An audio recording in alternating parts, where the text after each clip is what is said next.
Skip করবেন না।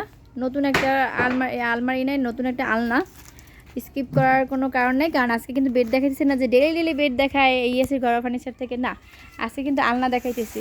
আলনাটার কাজ একটু আগেও একটা আপলোড দিছি মনে হয়, সেটা আছে। আর এইখানে নতুন করে দেখাইতেছি এই কারণে যে সে তখন কিন্তু কমপ্লিট হয়নি, আর এখন কিন্তু কমপ্লিটের পথে প্রায়। নিচে বক্স আছে, যারা মানে বাচ্চার খেলনা, তারপর জুতা এইগুলো যে রাখতে চান। উপরে কিন্তু বইয়ের তাকও বানানো যায়, ওই যে উপরে যে বইয়ের তাকটাও কিন্তু বানানো যায়। পাশে যে একটা আছে, আপনারা লাকেজ রাখতে পারেন, ছোটো ছোটো জিনিসগুলো রাখতে পারেন।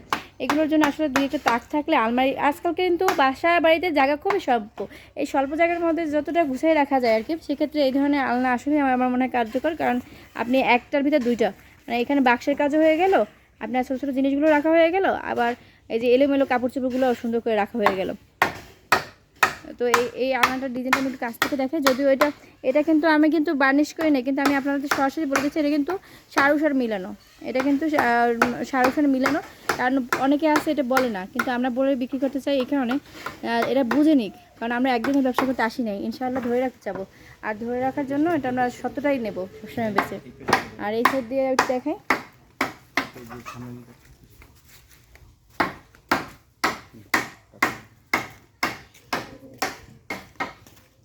এই যে ফার্নিচারটা এখান থেকে লুকটা অন্যরকম আসছে। যদিও এখানে আরেকটা আপনারা কী বলে, এখানে আরেকটা তাক হবে, সেই তাকটা এখন পর্যন্ত দেওয়া হয়নি, কমপ্লিট করা হয়নি, ভাই কাজ করতেছেন।